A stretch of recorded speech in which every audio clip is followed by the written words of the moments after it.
क्या हाल चाल है?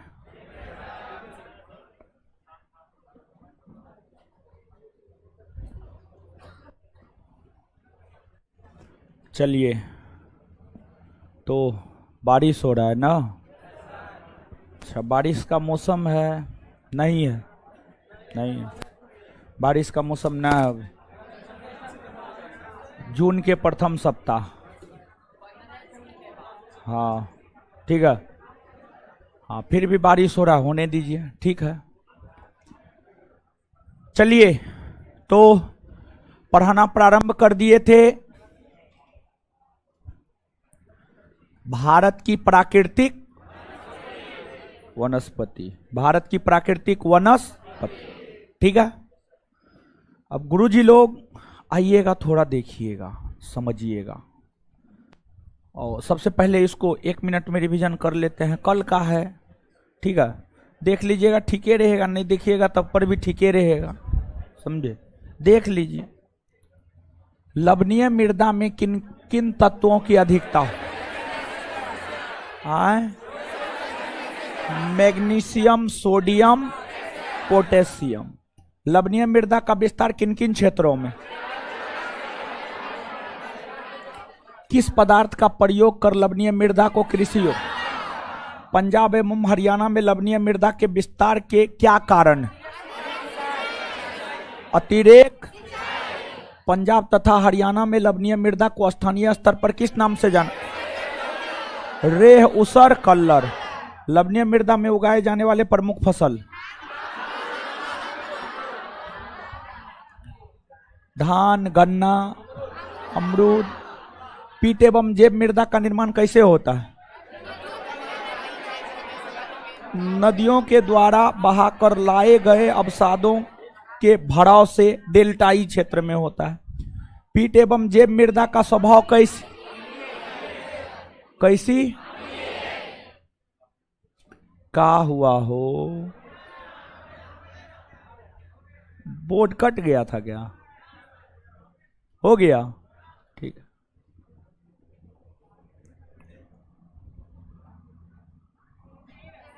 बोलिए। किन किन क्षेत्रों में पाई जाती है? सुंदरवन के डेल्टाई क्षेत्र में, केरल, उत्तराखंड। पीट एवं जैव मृदा किन किन क्षेत्रों में पाई जाती है? वही क्वेश्चन है। तेरी मर जाएगा ये मेरे हाथ से। पीट मृदा वाले क्षेत्रों में किस प्रकार के वन? Mangrove one. मृदा अवकर्षण, मृदा के उर्वरता में ह्रास का होना। मृदा के उर्वरता में ह्रास का होना। मृदा अपरदन का प्रमुख कारण कौन कौन है?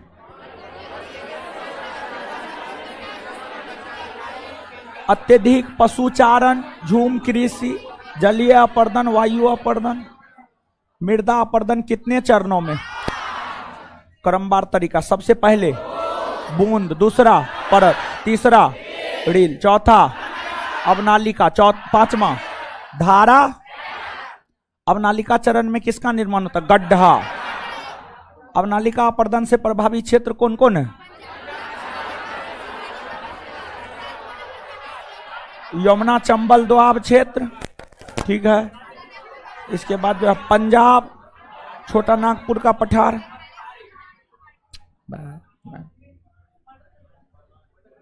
इसका मर्डर होगा, हज समझे।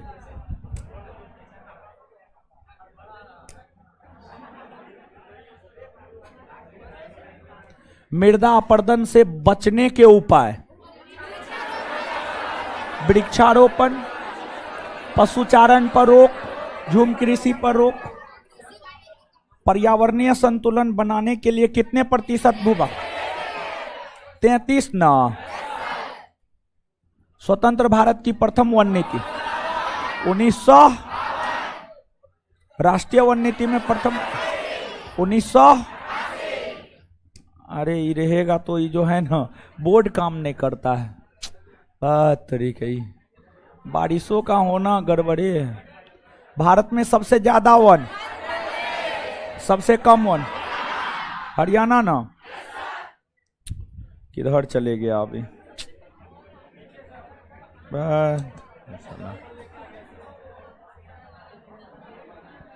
मार दे, बोलिए। हाँ, ये तो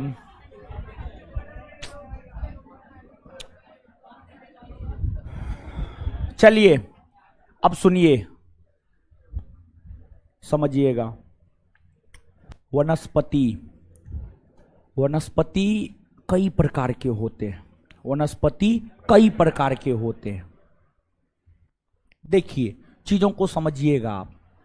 जैसे आपकी सफलता आपके मेहनत के रेशियो के ऊपर निर्भर करता है।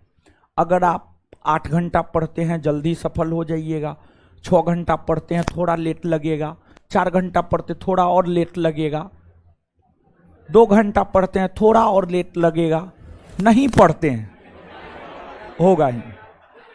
जैसे ये बात है, उसी प्रकार से वनस्पति, वनस्पति उसी प्रकार से वनस्पति, वनस्पति वनस्पति यानी वृक्ष, पेड़ पौधा, झाड़ी। वनस्पति कई प्रकार के होते हैं। वनस्पति कई प्रकार के होते हैं, यानी पेड़ पौधा झाड़ी कई प्रकार के होते हैं। अब वनस्पति वर्षा की मात्रा के ऊपर निर्भर करता है। वनस्पति जो है वर्षा की मात्रा के ऊपर निर्भर करता है। जैसे 250 सेंटीमीटर से अधिक जहां पर वर्षा होगा वहां उष्णकटिबंधीय सदाबहार वनस्पति, जहां 200 से 250 सेंटीमीटर के बीच में वर्षा होगा वहां अर्ध सदाबहार वनस्पति, जहां 100 से 200 सेंटीमीटर के बीच में वर्षा होगा उष्णकटिबंधीय आर्द्र पर्णपाती वनस्पति, जहां आपको 100 से 70 से 100 सेंटीमीटर के बीच में वर्षा होगा शुष्क पर्णपाती वनस्पति, जहां 70 सेंटीमीटर से कम वर्षा होगा शुष्क कटीली वनस्पति, जहां 40 से 60 सेंटीमीटर के बीच में वर्षा होगा वहां सवाना वनस्पति, जहां 50 सेंटीमीटर से कम वर्षा होगा वहां मरुस्थलीय वनस्पति, मरुस्थलीय वनस्पति। तो अब इन चीजों को आराम से समझेंगे। देखिए, समझिएगा आप चीजों को। वनस्पति वर्षा की मात्रा के ऊपर निर्भर करता है। हम इस एग्जाम्पल से यह बताना चाह रहे थे, वनस्पति जो है वर्षा की मात्रा के ऊपर निर्भर करता है। किस पर निर्भर करता है? वर्षा की मात्रा पर निर्भर करता है। वनस्पति कई प्रकार के होते हैं। सबसे पहले उष्णकटिबंधीय सदाबहार वनस्पति। तो नीचे से आप लिखिएगा, नीचे से लिखिएगा आप, वर्षा की मात्रा के आधार पर वनस्पति कई प्रकार के होते हैं जो निम्न है। वर्षा की मात्रा के आधार पर, वर्षा की मात्रा के आधार पर, वर्षा की मात्रा के आधार पर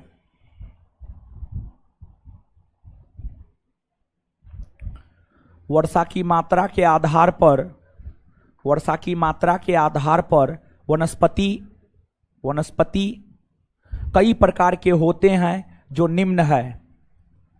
वर्षा की मात्रा के आधार पर वनस्पति कई प्रकार के होते हैं जो निम्न है।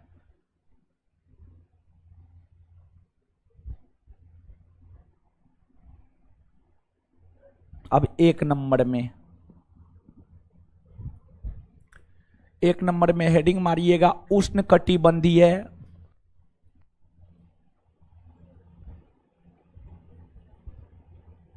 सदाबहार वनस्पति। एक नंबर में हेडिंग मारिएगा उष्णकटिबंधीय सदाबहार वनस्पति।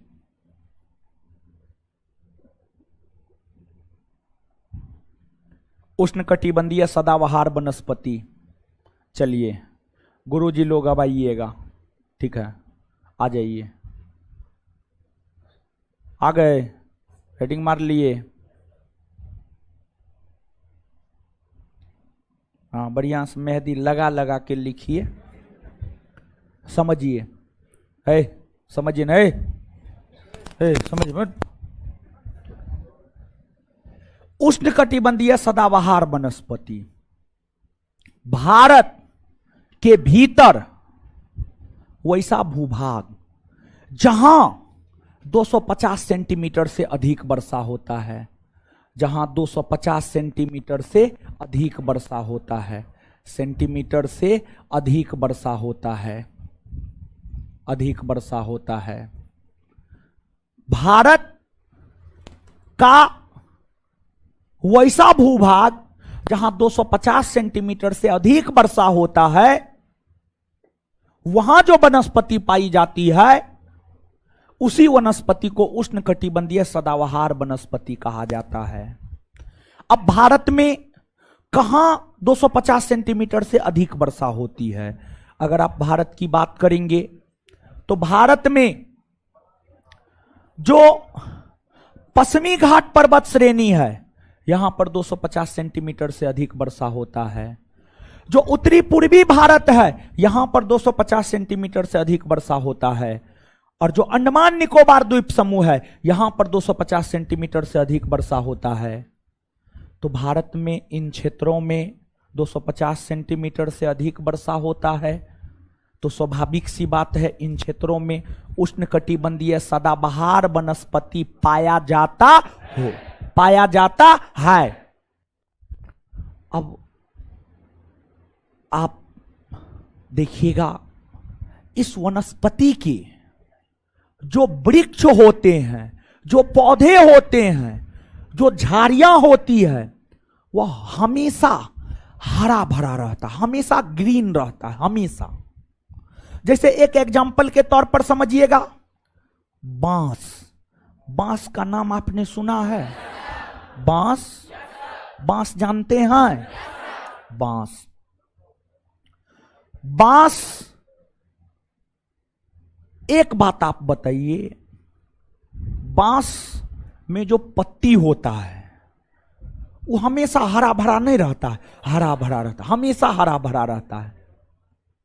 बांस हो गया, सिनकोना हो गया, जैसे बांस है उसे वैसे ही सिनकोना है। रोजवुड हो गया, आबनूस हो गया, ये सभी उष्णकटिबंधीय सदाबहार वनस्पति के प्रमुख वृक्ष है। उष्णकटिबंधीय सदाबहार वनस्पति के प्रमुख वृक्ष है। आपसे पूछा जाता है निम्नलिखित में से कौन उष्णकटिबंधीय सदाबहार वनस्पति के वृक्ष है? कौन अर्ध सदाबहार वनस्पति के उदाहरण है? कौन उष्णकटिबंधीय आर्द्र पर्णपाती वनस्पति के उदाहरण है? तो उदाहरण जो है आपसे पूछा जाता है। तो यहां पर हमने जो आपको बांस के बाद, बांस एक प्रकार का घास होता है, बांस एक प्रकार का घास होता है। सिनकोना, रोजवुड, आबनूस, ये सभी उष्णकटिबंधीय सदाबहार वनस्पति के उदाहरण के अंतर्गत आते हैं। और अगली बात देखिए, भले ही पश्चिमी घाट में 250 सेंटीमीटर से अधिक वर्षा, उत्तरी पूर्वी भारत में 250 सेंटीमीटर से अधिक वर्षा, फिर अंडमान निकोबार द्वीप समूह में 250 सेंटीमीटर से अधिक वर्षा, भारत के इन तमाम क्षेत्रों में 250 सेंटीमीटर से अधिक वर्षा होता है। इन सभी क्षेत्रों में ये सब वनस्पति पाई जाती है। लेकिन सबसे ज्यादा उष्णकटिबंधीय सदाबहार वनस्पति जिस क्षेत्र में पाई जाती है वह क्षेत्र है अंडमान निकोबार द्वीप समूह। अंडमान निकोबार द्वीप समूह, जिस वजह से अंडमान निकोबार द्वीप समूह को उष्णकटिबंधीय सदाबहार वनस्पति का घर कहा जाता है। उष्णकटिबंधीय सदाबहार वनस्पति का घर कहा जाता है। क्या घर कहा जाता है? आपसे पूछा जाता है निम्नलिखित में से भारत के किस क्षेत्र को उष्णकटिबंधीय सदाबहार वनस्पति का घर कहा जाता है? तो इसका उत्तर होगा अंडमान निकोबार द्वीप समूह। और जानते हैं जो उष्णकटिबंधीय सदाबहार वनस्पति होता है काफी घना होता है, काफी घना वन होता है। यहाँ पर इन क्षेत्रों में काफी घना वन होता है, लेकिन इन वनों का बहुत ज्यादा महत्व न है। वाणिज्यिक महत्व जो है इन वनों का न है। समझिए, बहुत ज्यादा महत्व नहीं है, थोड़ा बहुत महत्व तो है ही, लेकिन बहुत ज्यादा जो कहिएगा, बहुत ज्यादा महत्व इन वनों का नहीं है। इसके बाद आपको जो दूसरा है वह है अर्ध सदाबहार वनस्पति। दूसरा कौन है आपको? अर्ध सदाबहार वनस्पति।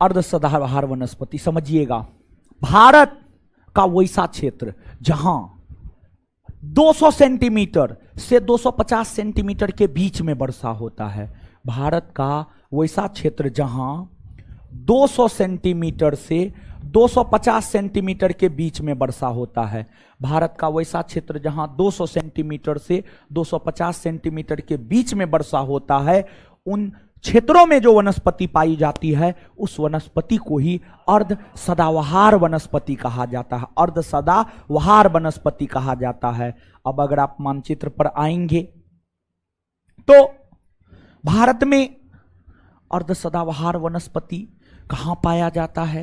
तो जो मेघालय का पठारी इलाका है, जो मेघालय का पठारी इलाका है, मेघालय के पठारी इलाका के बाद अंडमान निकोबार द्वीप समूह हो गया, और फिर सह्याद्री जो पश्चिमी घाट है, पश्चिमी घाट को महाराष्ट्र में क्या कहते हैं? सह्याद्री पर्वत। क्या कहते हैं? सह्याद्री।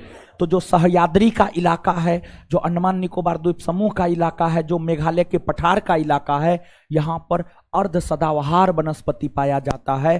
और अर्ध सदाबहार वनस्पति के उदाहरण है साइडर, वृक्ष है, वृक्ष साइडर, होलक, समझ गए, होलक, चंपा, साइडर, होलक, चंपा, ये सब अर्ध सदाबहार वनस्पति के वृक्ष हैं। इसका भी बहुत ज्यादा वाणिज्यिक महत्व नहीं है। इसके बाद तीसरा अगर देखा जाए तो तीसरा है आपको उष्णकटिबंधीय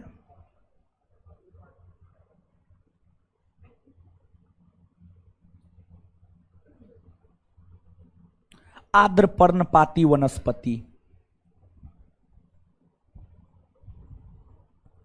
आर्द्र पर्णपाती वनस्पति, उष्णकटिबंधीय आर्द्र पर्णपाती वनस्पति। देखिए, ध्यान दीजिएगा, भारत का वैसा भूभाग जहां 100 सेंटीमीटर से 200 सेंटीमीटर के बीच में वर्षा होता है, भारत का वैसा भूभाग जहां 100 सेंटीमीटर से 200 सेंटीमीटर के बीच में वर्षा होता है, वहां जो वनस्पति पाई जाती है उस वनस्पति को ही उष्णकटिबंधीय आर्द्र पर्णपाती वनस्पति कहा जाता है, पर्णपाती वनस्पति कहा जाता है। भारत की अगर बात की जाए तो भारत का औसत वार्षिक वर्षा कितना है? 125 सेंटीमीटर। कितना है? 125 सेंटीमीटर। औसत रूप में भारत में जो वर्षा होता है, संपूर्ण क्षेत्रों का जब औसत निकाला जाता है तो 125 सेंटीमीटर, 125 सेंटीमीटर। क्या 100 सेंटीमीटर और 200 सेंटीमीटर के बीच में 125 सेंटीमीटर आता है या नहीं आता? आता है। भारत में औसत वार्षिक वर्षा इतना है, 125 है। इसलिए भारत में अगर भारत की बात की जाए, भारत में जो वनस्पति सबसे ज्यादा पाई जाती है वह उष्णकटिबंधीय आर्द्र पर्णपाती वनस्पति है। भारत में सबसे ज्यादा उष्णकटिबंधीय आर्द्र पर्णपाती वनस्पति पाई जाती है। आपसे पूछा जाता है भारत में कौन सी वनस्पति सबसे ज्यादा पाई जाती है, तो आंसर यही हो। अब देखिएगा ये वनस्पति कहां पाई जाती है, तो इस वनस्पति की अगर हम लोग बात करें तो जो ये वनस्पति है, ये वनस्पति उत्तर प्रदेश में पाई जाती है, मध्य प्रदेश में पाई जाती है, बिहार में पाई जाती है, बंगाल में पाई जाती है, महाराष्ट्र में पाई जाती है, कर्नाटक में पाई जाती है। इन तमाम राज्यों में उष्णकटिबंधीय आर्द्र पर्णपाती वनस्पति पाई जाती है। और इस वनस्पति के प्रमुख उदाहरण है साल, सागवान, शीशम, ये सब इस वनस्पति के उदाहरण है। और आप देखिए साल के वृक्ष का, सागवान के वृक्ष का, शीशम के वृक्ष का कितना ज्यादा उपयोग होता है। आपके घर में जो फर्नीचर का काम होता है, आपके घर में जो पलंग होता है, आपके घर में जो डाइनिंग टेबल होता है, आपके घर में जो अलमारी होता है, अलमारी ऐसे जो है आपको लकड़ी का भी बनाया जाता है, समझ गए, और फिर जो है और चीज़ों का भी बनाया जाता है।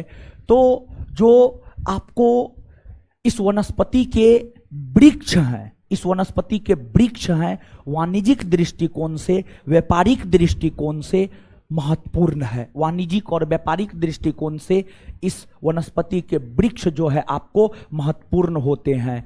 और इस वनस्पति के जो वृक्ष होते हैं वो वसंत ऋतु और ग्रीष्म ऋतु के आगमन पर अपना पत्ता गिरा देता है। आप थोड़ा गौर कीजिएगा, उष्णकटिबंधीय आर्द्र वनस्पति के उदाहरण में आम भी आता है, कटहल भी आता है। आप थोड़ा गौर करेंगे तो जो फरवरी मार्च का माह होता है, फरवरी मार्च के माह में आप जब गौर करेंगे तो आप यह पाएंगे कि आम हो गया, कटहल हो गया, सागवान हो गया, शीशम हो गया, ये सब वृक्ष अपने पत्ता को गिरा देता है, अपने पत्ता को गिरा देता है। फिर वहां पर नया पत्ता आता है कि नहीं आता? आता है, समझ गए। तो इस वनस्पति के जो वृक्ष होते हैं वह वसंत ऋतु और ग्रीष्म ऋतु के आगमन पर अपना पत्ता गिरा देता है, जिस वजह से इस वनस्पति को पर्णपाती वनस्पति भी क्या कहा जाता? पर्णपाती वनस्पति भी कहा जाता है। इसके बाद आगे है आपको आए तो कौन कलर आ गया? ब्लू, हाँ आ गया। चलिए, लेकिन ब्लू और वाइट कुछ को नहीं बना। जैसे मेजेंटा आप लोग नहीं पढ़े हैं फिजिक्स में, दो कलर मिलता बन है तो तीसरा कलर बन जाता है, तो कुछ नहीं हुआ।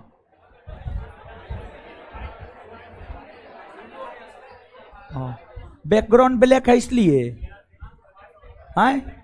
फिजिक्स का रूल तो यहां काम नहीं किया। आए तो ठीक है, चलिए ठीक है, कोई बात नहीं। सुनिए, अब आइए।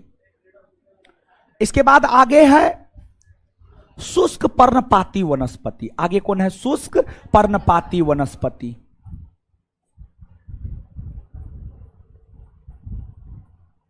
शुष्क पर्णपाती वनस्पति, देखिए भारत का वैसा भूभाग जहां 70 सेंटीमीटर से 100 सेंटीमीटर के आसपास में वर्षा होता है, वहां जो वनस्पति पाया जाता है उसको शुष्क पर्णपाती वनस्पति कहते हैं।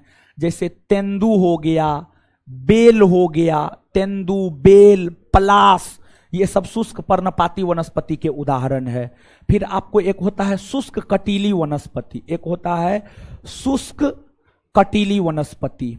शुष्क कटीली वनस्पति, शुष्क कटीली वनस्पति की बात करें तो भारत का वैसा भूभाग जहां 70 सेंटीमीटर से कम वर्षा होता है, जहां 70 सेंटीमीटर से कम वर्षा होता है, वहां जो वनस्पति पाई जाती है उसको शुष्क कटीली वनस्पति कहते हैं। जैसे नीम हो गया, बबूल हो गया, खजूर हो गया। आप बबूल के पेड़ पर चढ़िए, कांटा आपको नजर आएगा। खजूर के पेड़ पर चढ़िए, कांटा आपको नजर आएगा, समझ गए। तो जो बबूल, खजूर है, ये सब शुष्क कटीली वनस्पति के अंतर्गत आते हैं। फिर आपको एक होता है सबाना वनस्पति। एक क्या होता है? सबाना वनस्पति, समझ गए। सबाना वनस्पति होता है तो देखिए, ध्यान दीजिएगा, भारत का वैसा भूभाग जहां 40 सेंटीमीटर से 60 सेंटीमीटर के बीच में वर्षा होता है, वहां जो वनस्पति पाया जाता है उस वनस्पति को सबाना वनस्पति कहते हैं। और सबाना वनस्पति के प्रमुख उदाहरण है छोटे छोटे घास, छोटे छोटे वृक्ष।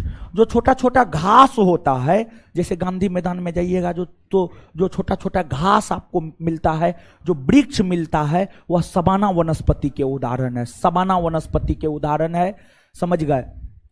इसके बाद सवाना वनस्पति के बाद आगे होता है एक आपको मरुस्थलीय वनस्पति। क्या होता है? मरुस्थलीय वनस्पति। अगर बात मरुस्थलीय वनस्पति की करें तो भारत का वैसा भूभाग जहां 50 सेंटीमीटर से कम वर्षा होता है, भारत का वैसा भूभाग जहां 50 सेंटीमीटर से कम वर्षा होता है, वहां जो वनस्पति पाई जाती है उसी को मरुस्थलीय वनस्पति कहा जाता है। जैसे अकासिया का वृक्ष हो गया, नागफनी का वृक्ष हो गया, ये सब मरुस्थलीय वनस्पति के उदाहरण है। और ये सब वृक्ष जो है मूल तौर पर राजस्थान के मरुस्थलीय इलाका में, राजस्थान के मरुस्थलीय इलाका तथा भारत के वैसे तमाम भूभाग जहां 50 सेंटीमीटर से कम वर्षा होता है वहां पर ये वनस्पति पाई जाती है। क्लियर है? तो याद रखिएगा, नीचे से लिखना प्रारंभ कीजिए।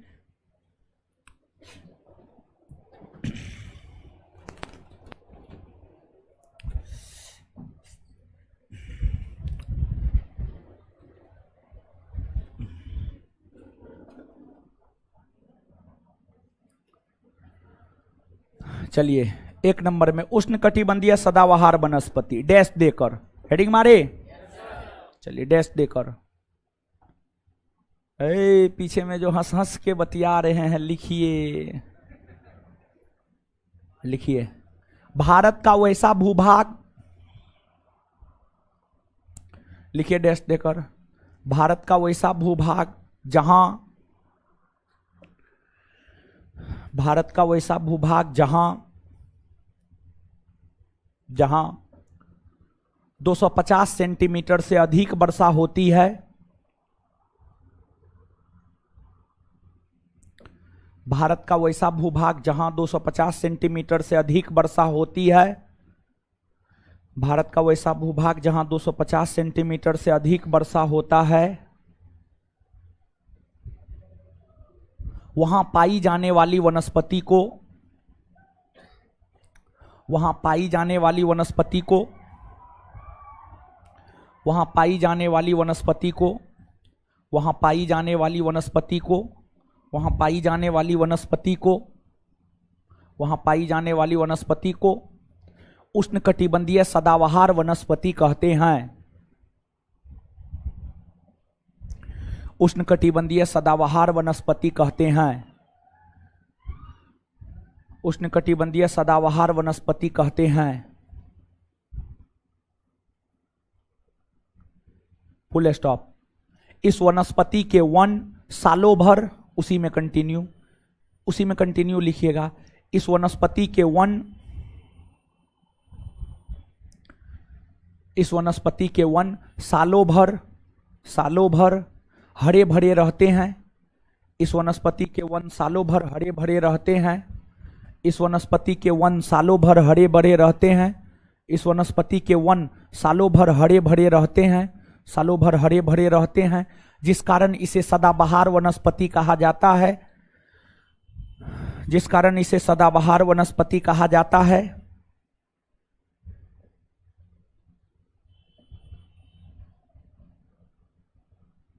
नेक्स्ट पॉइंट, पॉइंट में लिखिएगा, पॉइंट वाइज लिखा रहे हैं, याद रहेगा। यह वनस्पति पश्चिमी घाट, नेक्स्ट पॉइंट, यह वनस्पति पश्चिमी घाट, पश्चिमी घाट कोमा उत्तरी पूर्वी भारत, उत्तरी पूर्वी भारत, यह वनस्पति पश्चिमी घाट कोमा उत्तरी पूर्वी भारत, उत्तरी पूर्वी भारत, उत्तरी पूर्वी भारत कोमा अंडमान निकोबार द्वीप समूह, अंडमान निकोबार द्वीप समूह,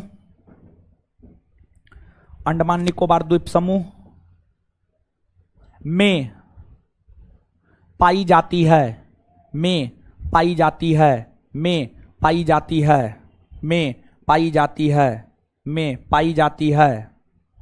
full stop. Next point, Andaman Nicobar द्वीप समूह को, अंडमान निकोबार द्वीप समूह को, नेक्स्ट पॉइंट, अंडमान निकोबार द्वीप समूह को, अंडमान निकोबार द्वीप समूह को उष्णकटिबंधीय, अंडमान निकोबार द्वीप समूह को उष्णकटिबंधीय सदाबहार वनस्पति का, अंडमान निकोबार द्वीप समूह को उष्णकटिबंधीय सदाबहार वनस्पति का, अंडमान निकोबार द्वीप समूह को उष्णकटिबंधीय सदाबहार वनस्पति का घर कहा जाता है। घर, घर, होम, HOME, होम, घर, घर, घर। अंडमान निकोबार द्वीप समूह को उष्णकटिबंधीय सदाबहार वनस्पति का घर कहा जाता है, घर कहा जाता है। नेक्स्ट पॉइंट, सर्वाधिक, नेक्स्ट पॉइंट, सर्वाधिक प्राथमिक उत्पादकता। नेक्स्ट पॉइंट, सर्वाधिक प्राथमिक उत्पादकता। नेक्स्ट पॉइंट, सर्वाधिक प्राथमिक उत्पादकता, सर्वाधिक प्राथमिक उत्पादकता, सर्वाधिक प्राथमिक उत्पादकता उष्णकटिबंधीय सदाबहार वनस्पति का होता है। सर्वाधिक प्राथमिक उत्पादकता, सर्वाधिक प्राथमिक उत्पादकता, सर्वाधिक प्राथमिक उत्पादकता, सर्वाधिक प्राथमिक उत्पादकता, सर्वाधिक प्राथमिक उत्पादकता उष्णकटिबंधीय सदाबहार वनस्पति का होता है। सर्वाधिक प्राथमिक उत्पादकता उष्णकटिबंधीय सदाबहार वनस्पति का होता है। उष्णकटिबंधीय सदाबहार वनस्पति का होता है। उष्णकटिबंधीय सदाबहार वनस्पति का होता है। नेक्स्ट पॉइंट, इस वनस्पति के प्रमुख वृक्ष, इस वनस्पति के प्रमुख वृक्ष, इस वनस्पति के प्रमुख वृक्ष, प्रमुख वृक्ष बांस, बांस, cinchona, cinchona, rosewood, rosewood, rosewood, आबनूस, आबनूस, रोजवुड, आबनूस इत्यादि होता है। इस वनस्पति के प्रमुख वृक्ष बांस, सिनकोना, रोजवुड, आबनूस इत्यादि होता है, इत्यादि होता है, इत्यादि होता है। नेक्स्ट एक पॉइंट और लिखिएगा, बांस एक प्रकार का घास होता है, बांस एक प्रकार का घास होता है। नेक्स्ट पॉइंट लिखिएगा, बांस एक प्रकार का घास होता है, बांस एक प्रकार का घास होता है, घास होता है। चलिए नेक्स्ट पॉइंट लिखिएगा, अर्ध सदाबहार वनस्पति, अर्ध सदाबहार वनस्पति। नेक्स्ट पॉइंट लिखिएगा, अर्ध सदाबहार वनस्पति, अर्ध सदाबहार वनस्पति, अर्ध सदाबहार वनस्पति, अर्ध सदाबहार वनस्पति। भारत के वैसे भूभाग, भारत के वैसे भूभाग, भारत के वैसे भूभाग जहां, भारत के वैसे भूभाग जहां 200 सेंटीमीटर से, भारत के वैसे भूभाग जहां 200 सेंटीमीटर से 250 सेंटीमीटर के बीच में वर्षा होता है। भारत के वैसे भूभाग जहां 200 सेंटीमीटर से 250 सेंटीमीटर के बीच में वर्षा होता है। भारत के वैसे भूभाग जहां 200 सेंटीमीटर से 250 सेंटीमीटर के बीच में वर्षा होता है, वहां पाई जाने वाली वनस्पति को, वहां पाई जाने वाली वनस्पति को, वहां पाई जाने वाली वनस्पति को, वहां पाई जाने वाली वनस्पति को अर्ध सदाबहार वनस्पति कहा जाता है। वहां पाई जाने वाली वनस्पति को अर्ध सदाबहार वनस्पति कहा जाता है, अर्ध सदाबहार वनस्पति कहा जाता है।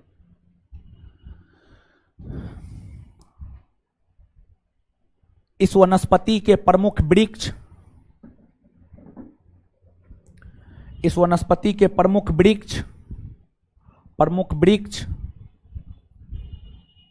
साइडर, होलक, चंपा इत्यादि है। इस वनस्पति के प्रमुख वृक्ष साइडर, होलक, चंपा इत्यादि है। इस वनस्पति के प्रमुख वृक्ष साइडर, होलक, चंपा इत्यादि है। इस वनस्पति के प्रमुख वृक्ष साइडर, होलक, चंपा इत्यादि है, इत्यादि है। यह वनस्पति, यह वनस्पति यह वनस्पति मेघालय के पठार, यह वनस्पति मेघालय के पठार, मेघालय के पठार, कोमा सह्याद्री, सह्याद्री, सह्याद्री, सह्याद्री, कोमा अंडमान निकोबार द्वीप समूह, कोमा अंडमान निकोबार द्वीप समूह, सह्याद्री, कोमा अंडमान निकोबार द्वीप समूह, अंडमान निकोबार द्वीप समूह, सह्याद्री, कोमा अंडमान निकोबार द्वीप समूह। जैसे क्षेत्रों में पाई जाती है, जैसे क्षेत्रों में पाई जाती है। देखिए ध्यान दीजिएगा, एगो बात बता रहे हैं, इसमें अर्ध सदाबहार वनस्पति में कुछ भी याद रखने का जरूरत न है, सिर्फ इसका उदाहरण याद रखना है। साइडर, होलक, चंपा अर्ध सदाबहार वनस्पति के वृक्ष हैं, बस इतना याद रखना है। इसके अलावा इसमें कुछ भी याद रखने की जरूरत नहीं है, ठीक है। अब नीचे से लिखिएगा, उष्णकटिबंधीय आर्द्र पर्णपाती वनस्पति, उष्णकटिबंधीय उष्णकटिबंधीय आर्द्र पर्णपाती वनस्पति,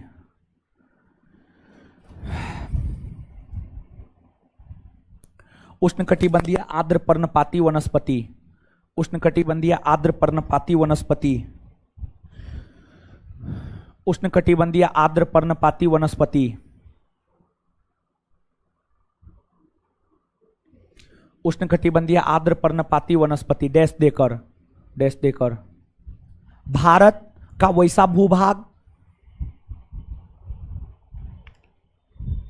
भारत का वैसा भूभाग जहां 100 सेंटीमीटर से, भारत का वैसा भूभाग जहां 100 सेंटीमीटर से, भारत का वैसा भूभाग जहां 100 सेंटीमीटर से 200 सेंटीमीटर के बीच में, भारत का वैसा भूभाग जहां 100 सेंटीमीटर से 200 सेंटीमीटर के बीच में, भारत का वैसा भूभाग जहां 100 सेंटीमीटर से 200 सेंटीमीटर के बीच में वर्षा होता है, भारत का वैसा भूभाग जहां 100 सेंटीमीटर से 200 सेंटीमीटर के बीच में वर्षा होता है, वहां पाई जाने वाली वनस्पति, वहां पाई जाने वाली वनस्पति, वहां पाई जाने वाली वनस्पति, वहां पाई जाने वाली वनस्पति, वहां पाई जाने वाली वनस्पति उष्णकटिबंधीय आर्द्र पर्णपाती वनस्पति कहलाती है। वहां पाई जाने वाली वनस्पति उष्णकटिबंधीय आर्द्र पर्णपाती वनस्पति कहलाती है। वहां पाई जाने वाली वनस्पति उष्णकटिबंधीय आर्द्र पर्णपाती वनस्पति कहलाती है। उष्णकटिबंधीय आर्द्र पर्णपाती वनस्पति कहलाती है। Full stop, full stop, full stop. नीचे से भारत में औसत वार्षिक वर्षा 125 सेंटीमीटर होता है। थोड़ा खिसक जाइए ना, थोड़ा थोड़ा अगर जगह है तो खिसक जाइए ना। देखिए जीवन में जो है ना, कभी भी काम ऐसा कीजिए कि दूसरे को कष्ट ना हो, अपना कष्ट सह लेना है, ठीक है। हाँ, इस नीति के तहत काम कीजिए ना। देखिए भले इस पृथ्वी पर का लोग आपको नहीं देखेगा, ऊपर वाला देखेगा, समझिएगा। इसलिए कर्म अच्छा होना चाहिए, ठीक है। ऐसे हम भी बहुत अच्छा कर्म नहीं करते हैं, हम अपने बड़ी भ्रष्ट आदमी हैं, समझ गए। हाँ हाँ, भारत में औसत वार्षिक वर्षा, ठीक है, सिर्फ लेक्चर देते हैं, ठीक है, कि फलना कीजिए चिलना कीजिए, अपना अपने बहुते भ्रष्ट। भारत में औसत वार्षिक वर्षा 125 सेंटीमीटर होता है। भारत में औसत वार्षिक वर्षा 125 सेंटीमीटर होता है। इस आधार पर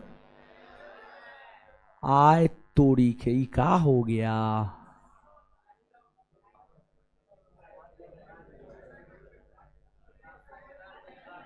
पानी बरसा है न हो, पानी बरसा है। हाँ हाँ, वही वर्षा हुआ है। भारत में औसत वार्षिक वर्षा, भारत का औसत वार्षिक वर्षा 125 सेंटीमीटर होता है। इस आधार पर उसी लाइन में कंटिन्यू, इस आधार पर देखिए समझिएगा, जहां पर 100 सेंटीमीटर से 200 सेंटीमीटर के बीच में वर्षा होता है वहां पर ही वनस्पति पाया जाता है। और भारत का औसत वार्षिक वर्षा 125 सेंटीमीटर होता है। तो इस आधार पर क्या ये नहीं कह सकते हैं कि भारत में ये वनस्पति पाया जाता है और भारत में सबसे ज्यादा यही वनस्पति पाया जाता है। समझ गए? इस आधार पर हम यह कह सकते हैं कि इस आधार पर हम यह कह सकते हैं कि इस आधार पर हम यह कह सकते हैं कि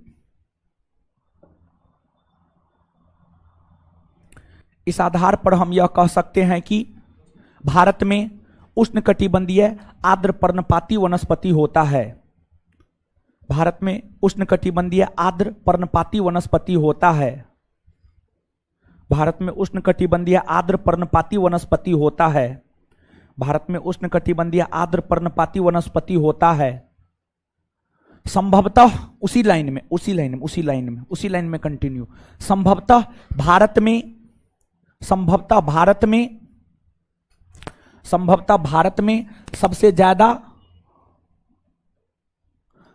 भारत में सबसे ज्यादा यही वनस्पति पाई जाती है।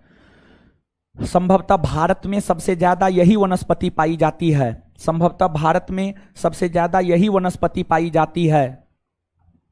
यही वनस्पति पाई जाती है। नेक्स्ट पॉइंट, इस वनस्पति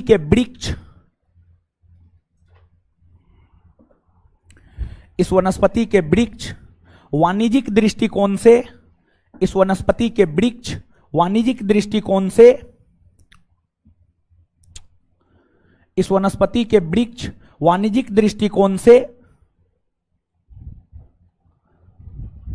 वाणिज्यिक दृष्टिकोण से महत्वपूर्ण होता है। इस वनस्पति के वृक्ष वाणिज्यिक दृष्टिकोण से महत्वपूर्ण होता है। इस वनस्पति के वृक्ष वाणिज्यिक दृष्टिकोण से महत्वपूर्ण होता है। इस वनस्पति के, ठीक है, लिख लिए। नेक्स्ट पॉइंट, इस वनस्पति के प्रमुख वृक्ष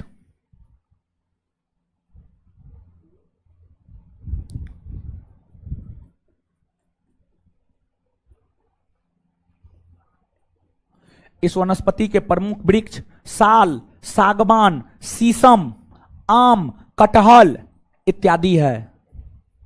आम, कटहल इत्यादि है। इस वनस्पति के प्रमुख वृक्ष साल, सागवान, शीशम, आम, कटहल इत्यादि है। इत्यादि है। इत्यादि है। इत्यादि है। इत्यादि है। नेक्स्ट पॉइंट, भारत में यह वनस्पति, नेक्स्ट पॉइंट, भारत में यह वनस्पति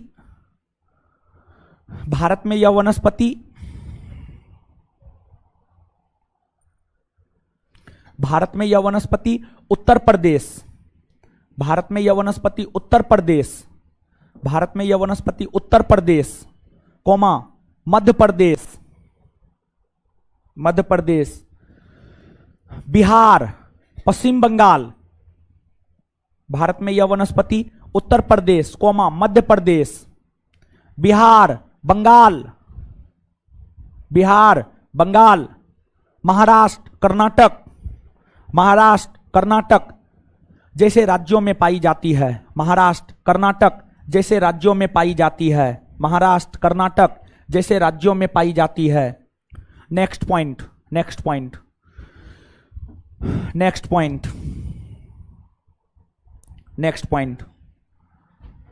इस वनस्पति के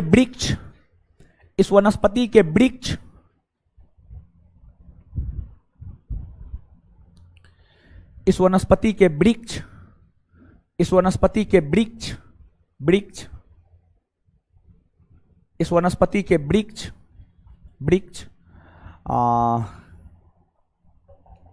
बसंत व ग्रीष्म ऋतु के आगमन होते ही, इस वनस्पति के वृक्ष बसंत व ग्रीष्म ऋतु के आगमन होते ही, इस वनस्पति के वृक्ष बसंत व ग्रीष्म ऋतु के आगमन होते ही, बसंत व ग्रीष्म ऋतु के आगमन होते ही,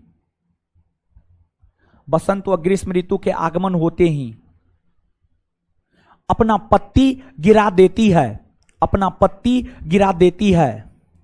अपना पत्ती गिरा देती है। अपना पत्ती गिरा देती है। जिस कारण इसे पर्णपाती वनस्पति भी कहा जाता है, जिस कारण इसे पर्णपाती वनस्पति भी कहा जाता है, जिस कारण इसे पर्णपाती वनस्पति भी कहा जाता है, जिस कारण इसे पर्णपाती वनस्पति भी कहा जाता है, जिस कारण इसे पर्णपाती वनस्पति भी कहा जाता है। अब गुरुजी लोग एक बात सुनिएगा, एक बात सुनिएगा, सुन लीजिए ना, सुन रहे हैं, सुन रहे हैं? हाँ, देखिए, उष्णकटिबंधीय सदाबहार वनस्पति और उष्णकटिबंधीय आर्द्र पर्णपाती वनस्पति, ये दोनों वनस्पति के विषय में जितना लाइन लिखाए हैं सबको शब्दशः याद रखना है। ये दोनों के अलावे अन्य वनस्पति के विषय में कुछ भी याद नहीं रखना है। अगर आप ज्यादा चाहते हैं याद रखना तो कौन वृक्ष कौन वनस्पति का है, सिर्फ उदाहरण मात्र याद रखना है। बात समझ पा रहे हैं? तो उष्णकटिबंधीय सदाबहार वनस्पति में मार दीजिए VVI, VVI, जहां पर हेडिंग मारे वहीं पर VVI, ठीक है? मतलब ये महत्वपूर्ण है, इसको याद रखना है। फिर मारे, अब आगे उष्णकटिबंधीय आर्द्र पर्णपाती वनस्पति में भी जाकर के VVI मारिए, VVI मारिए, उष्णकटिबंधीय आर्द्र पर्णपाती वनस्पति। मतलब ये दोनों महत्वपूर्ण है, ये दोनों के अलावा अन्य महत्वपूर्ण, ज्यादा से ज्यादा कौन वृक्ष कौन वनस्पति का उतना याद रखिए होगा, उसके अलावा कुछ भी याद रखने की जरूरत नहीं, ठीक है? अब लिखिए आगे, नेक्स्ट, शुष्क पर्णपाती वनस्पति,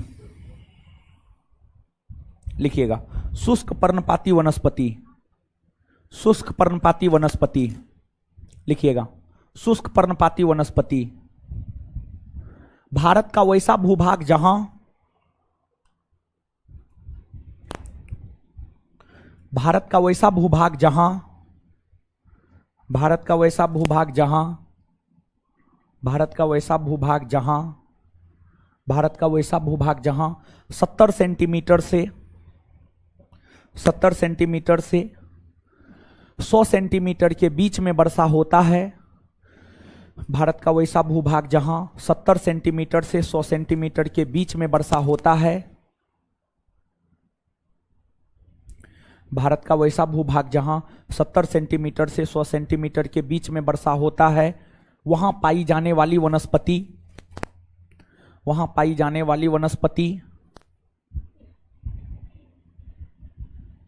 वहां पाई जाने वाली वनस्पति शुष्क पर्णपाती वनस्पति कहलाती है।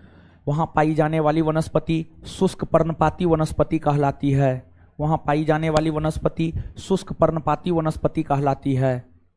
वहां पाई जाने वाली वनस्पति शुष्क पर्णपाती वनस्पति कहलाती है। इसके प्रमुख उदाहरण तेंदु, पलाश, बेल इत्यादि है। इसके प्रमुख उदाहरण तेंदु, पलाश, बेल इत्यादि है। इसके प्रमुख उदाहरण तेंदु, पलाश, बेल इत्यादि है। तेंदु, पलाश, बेल इत्यादि है। बेल अरे जिसका शरबत बनता है महाराज। हाँ, चलिए आगे हेडिंग मारिए, शुष्क कटीली वनस्पति, शुष्क कटीली वनस्पति। आगे हेडिंग मारिएगा, शुष्क कटीली वनस्पति, शुष्क कटीली वनस्पति, शुष्क कटीली वनस्पति, शुष्क कटीली वनस्पति। डैश देकर लिखिएगा, भारत का वैसा भूभाग जहां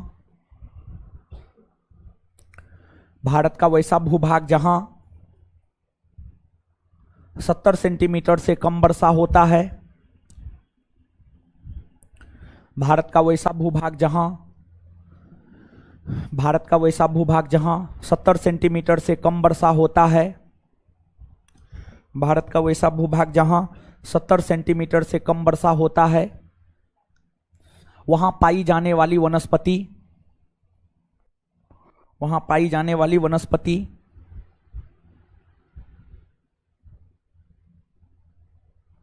शुष्क कटीली वनस्पति कहलाती है। वहां पाई जाने वाली वनस्पति शुष्क कटीली वनस्पति कहलाती है। वहां पाई जाने वाली वनस्पति शुष्क कटीली वनस्पति कहलाती है। शुष्क कटीली वनस्पति कहलाती है। इसके प्रमुख उदाहरण नीम, बबूल, खजूर। इसके प्रमुख उदाहरण नीम, बबूल, खजूर, नीम, बबूल, खजूर इत्यादि है। इसके प्रमुख उदाहरण नीम, बबूल, खजूर इत्यादि है। इसके प्रमुख उदाहरण नीम, बबूल, खजूर इत्यादि है। इसके प्रमुख उदाहरण नीम, बबूल, खजूर इत्यादि है। नीम, बबूल, खजूर इत्यादि है। नेक्स्ट सबाना वनस्पति। नेक्स्ट सबाना वनस्पति। सबाना वनस्पति डैश देकर लिखिए। सबाना वनस्पति डैश देकर लिखिए। भारत का वैसा भूभाग, भारत का वैसा भूभाग, भारत का वैसा भूभाग, भारत का वैसा भूभाग जहां, भारत का वैसा भूभाग जहां, भारत का वैसा भूभाग जहां 40 सेंटीमीटर से 60 सेंटीमीटर के बीच में वर्षा होता है। भारत का वैसा भूभाग जहां 40 सेंटीमीटर से 60 सेंटीमीटर के बीच में वर्षा होता है। भारत का वैसा भूभाग जहां 40 सेंटीमीटर से 60 सेंटीमीटर के बीच में वर्षा होता है, वहां पाई जाने वाली वनस्पति सबाना वनस्पति कहलाती है। वहां पाई जाने वाली वनस्पति सबाना वनस्पति कहलाती है। वहां पाई जाने वाली वनस्पति सबाना वनस्पति कहलाती है। वहां पाई जाने वाली वनस्पति सबाना वनस्पति कहलाती है। वहां पाई जाने वाली वनस्पति सबाना वनस्पति कहलाती है। वहां पाई जाने वाली वनस्पति सबाना वनस्पति कहलाती है। सबाना वनस्पति कहलाती है। सबाना वनस्पति कहलाती है। Full stop. आगे इसके प्रमुख उदाहरण छोटे घास और छोटे वृक्ष है। इसके प्रमुख उदाहरण छोटे घास और छोटे वृक्ष है। इसके प्रमुख उदाहरण छोटे वृक्ष और छोटे घास है। इसके प्रमुख उदाहरण छोटे वृक्ष और छोटे घास है। इसके प्रमुख उदाहरण छोटे वृक्ष और छोटे घास है। आगे मरुस्थलीय वनस्पति।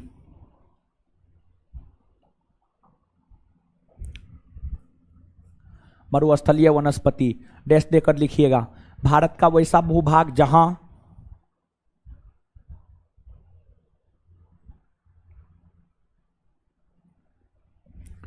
भारत का वैसा भूभाग जहां, जहां भारत का वैसा भूभाग जहां 50 सेंटीमीटर से कम वर्षा होता है। भारत का वैसा भूभाग जहां 50 सेंटीमीटर से कम वर्षा होता है। भारत का वैसा भूभाग जहां 50 सेंटीमीटर से कम वर्षा होता है। भारत का वैसा भूभाग जहां 50 सेंटीमीटर से कम वर्षा होता है, वहां पाई जाने वाली वनस्पति, वहां पाई जाने वाली वनस्पति, वहां पाई जाने वाली वनस्पति, वहां पाई जाने वाली वनस्पति, वहां पाई जाने वाली वनस्पति मरुस्थलीय वनस्पति कहलाती है। वहां पाई जाने वाली वनस्पति मरुस्थलीय वनस्पति कहलाती है। इसके प्रमुख उदाहरण है अकासिया, नागफनी इत्यादि। इसके प्रमुख उदाहरण है अकासिया, नागफनी इत्यादि। अकासिया, नागफनी इत्यादि।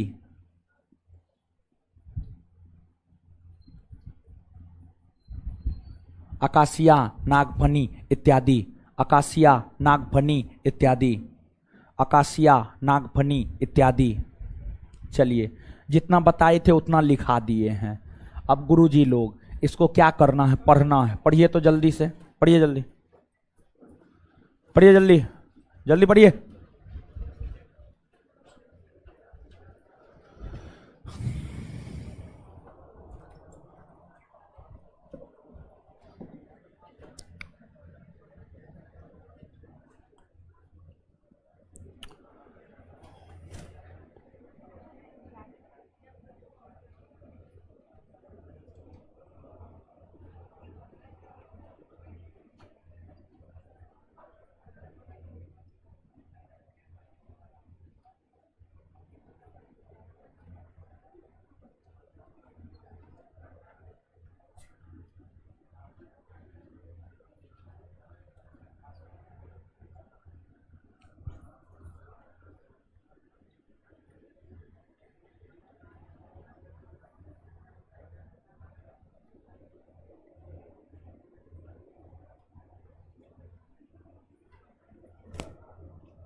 पढ़ लिए, पढ़ रहे हैं, पढ़िए।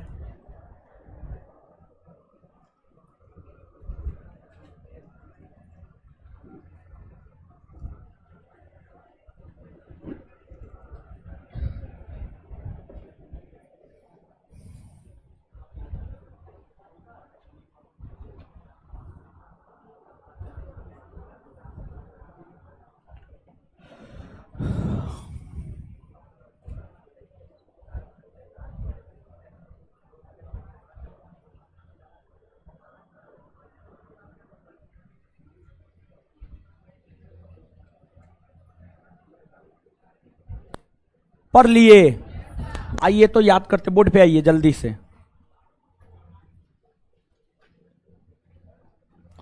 भारत का वैसा भूभाग जहां 250 सेंटीमीटर से अधिक वर्षा हो, कौन सा वन? भारत का वैसा भूभाग जहां 250 सेंटीमीटर से अधिक वर्षा हो, वहां कौन सा? इस वनस्पति के प्रमुख उदाहरण कौन कौन है? चलिए, इसके बाद भारत का वैसा भूभाग जहां 200 सेंटीमीटर से 250 सेंटीमीटर के बीच में वर्षा, कौन वनस्पति? इसके प्रमुख उदाहरण साइडर, होलक, चंपा, ये सब किसका उदाहरण? अर्ध सदाबहार, साइडर, होलक, चंपा किसका उदाहरण? चलिए, भारत का वैसा भूभाग जहां 100 सेंटीमीटर से 200 सेंटीमीटर के बीच में वर्षा, भारत का वैसा भूभाग जहां 100 सेंटीमीटर से 200 सेंटीमीटर के बीच में वर्षा हो, क्या कहलाता है? इसके प्रमुख उदाहरण, ये सब किसका उदाहरण है? भारत का वैसा भूभाग जो जहां 70 सेंटीमीटर से 100 सेंटीमीटर के बीच में वर्षा, शुष्क पर्णपाती, इसके प्रमुख उदाहरण है। तेंदुपलास बेल किसके उदाहरण है? तेंदुपलास बेल किसके उदाहरण है? अच्छा, भारत का वैसा भूभाग जहां 70 सेंटीमीटर से कम वर्षा हो, कौन? इसके प्रमुख उदाहरण, इसके प्रमुख उदाहरण नीम बबूल। वैसा भूभाग जहां 40 सेंटीमीटर से 60 सेंटीमीटर के बीच में वर्षा, क्या कहलाता है? क्या कहलाता है? इसके प्रमुख उदाहरण छोटे घास, और जहां 50 सेंटीमीटर से कम वर्षा हो, जहां 50 सेंटीमीटर से कम वर्षा, इसके प्रमुख उदाहरण अकासिया और अकासिया और चलिए, अब आइएगा, कौन वनस्पति है जिसके वृक्ष सदा हरे भरे होते हैं? कौन ऐसा वनस्पति है जिसके वृक्ष सदा हरे भरे होते हैं? चलिए, कौन वनस्पति है जो अपना पत्ता ग्रीष्म या बसंत ऋतु के आगमन पर गिरा देती? आए, एक बार फिर से, कौन ऐसा वनस्पति है जिसके वृक्ष हमेशा या जिसके वन हमेशा हरे भरे होते हैं? उष्णकटिबंधीय सदाबहार। कौन ऐसा वनस्पति है जो बसंत और ग्रीष्म ऋतु के आगमन पर अपना पत्ता गिरा देते? वाणिज्यिक दृष्टिकोण से किसका महत्व ज्यादा है? आए, भारत में सबसे ज्यादा कौन वनस्पति? भारत में सबसे ज्यादा कौन वनस्पति? उत्तर प्रदेश, महाराष्ट्र, कर्नाटक, मध्य प्रदेश, बिहार, बंगाल में कौन वनस्पति? आए, अच्छा, उष्णकटिबंधीय सदाबहार वनस्पति कहां पाया जाता है? पश्चिमी घाट, अंडमान निकोबार द्वीप समूह, उत्तरी पूर्वी भारत। उष्णकटिबंधीय सदाबहार वनस्पति कहां पाई जाती है? क्लियर है? उष्णकटिबंधीय सदाबहार वनस्पति का घर किसे कहा जाता है? किसे कहा जाता है? अंडमान निकोबार। उष्णकटिबंधीय सदाबहार वनस्पति का घर किसे कहा जाता है? अंडमान निकोबार। सबसे ज्यादा प्राथमिक उत्पादकता किस वनस्पति को? उष्णकटिबंधीय। सबसे ज्यादा प्राथमिक उत्पादकता किस वनस्पति की होती है? क्लियर है? चलिए, ठीक है। अब जो है इससे आगे हम लोग अगले क्लास में देखेंगे। और सुन लीजिए थोड़ा सा, अरे जाइएगा, छुट्टी ये दे देंगे, ठीक है। छुट्टी थोड़ा पहले इसलिए दे रहे हैं, थोड़ा गला बहुत ज़्यादा दर्द कर रहा है, जानते हैं। फिर भी आज सुबह से क्लास लिए हैं, और अभी जो है ना क्लास गैप हुआ तो जो है सूप मंगा के पिए तब बोला जा रहा है, समझ गए, नहीं तो फिर बोल भी नहीं पाते। इसके बाद भी थोड़ा सा टेस्ट डिस्कशन भी है, समझ गए। इसके बाद भी थोड़ा सा है, 10-15 मिनट का एक क्लास है, समझे। तो इसलिए भी जो है इससे आगे अगले क्लास में मिलेंगे। और टेस्ट और है, आपको पता है कब? मंगलवार को ना, हाँ तो याद रखिएगा, ठीक है। धन्यवाद सभी लोगों का। हमको निकलने दीजिए, तब निकलिएगा, हमको दूसरे सेंटर पे भी जाना है। अगले क्लास में पूछिएगा।